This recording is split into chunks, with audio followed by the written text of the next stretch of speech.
Hello and welcome to This Week in Stupid. Those of you who aren't on Twitter may be completely unaware of what happened, but on Friday last week, my favorite four-letter NGO, Gun Free South Africa, started a 5-day Twitter poll in order to gauge how people feel about their intimate partners owning guns.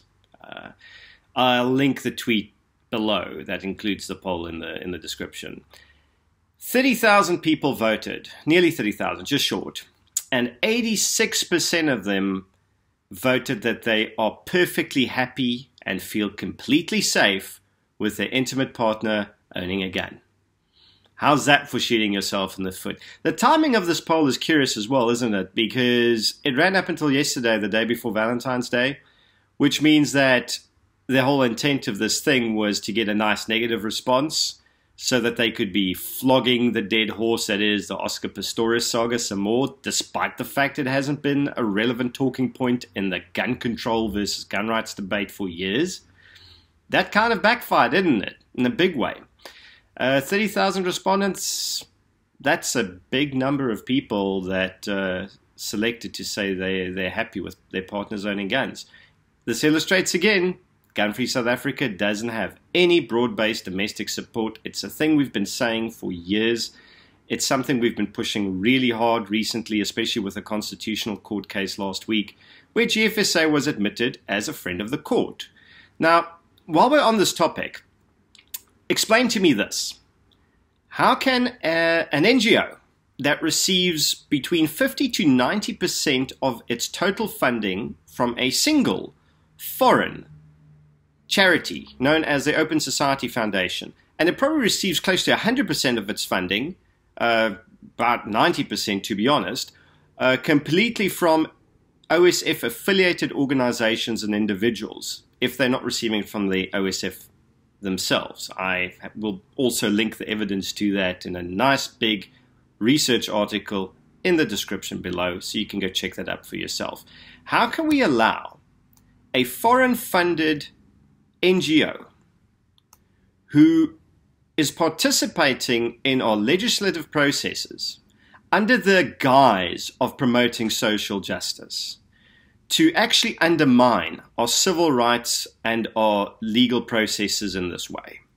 They have no support domestically. They have no membership base. I have more fingers on my right hand than that organization has supporting members that actually care about anything they do. So it's sinister and unacceptable, and it's very alarming to me that that is being tolerated and allowed and even supported. Interesting fact, right? So a connection between them and the Open Society Foundation, which for those of you who don't know, that's George Soros's charity. Yes, I know, George Soros, scary Nazi man, right? Like there are a million conspiracy theories running around about this guy. The fact of the matter is, he is in charge of a massive charity that donates funds to NGOs across the world, and a heck of a lot of them in South Africa, who are pushing the social justice narrative and who are trying to facilitate change in society, but not with any broad-based civic support. So that is a subversion of our rights and freedoms, and it's a manipulation of our own democratic processes. Now, Natalie James,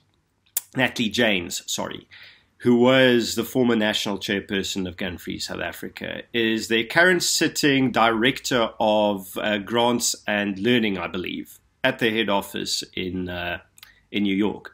So there is more than a mere tenuous connection between these two organizations. If you dig a little bit further, we had Section 27 come on Twitter as well, supporting a call that South Africa must be gun-free now.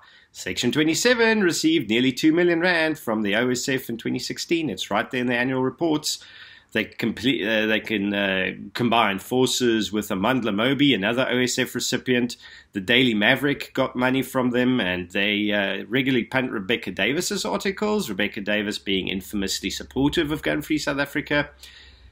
There's this web of individuals, organizations, and publications that all seem to be punting this narrative at South Africans all the time about how gun control is good and how we need it and how without it our country will be a complete disaster and we'll be like America, which, here's the thing, if you're telling me that without gun control we'll be like the US, does that mean we will have a tenth of our current homicide rate? Because that sounds like a win to me.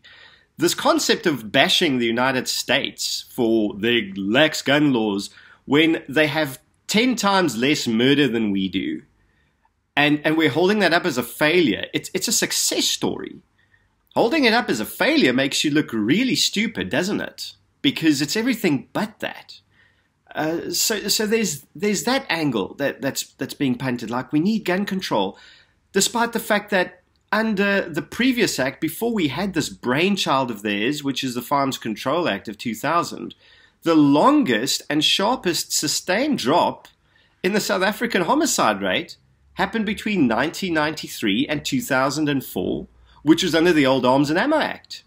So if we're going to do this lie that gun control saved lives, well, the old law saved more lives than the new one.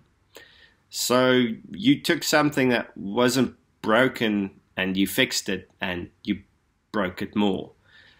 There's a hell of a lot more about this topic I can say, but I fear I might be running out of, keeping your attention. But this is something we'll unpack again in future. But there you have it. Massive failure in trying to push a narrative that's not broadly supported by society. 86% of all people surveyed are happy that their partners have guns. Put that in your pipe and smoke it.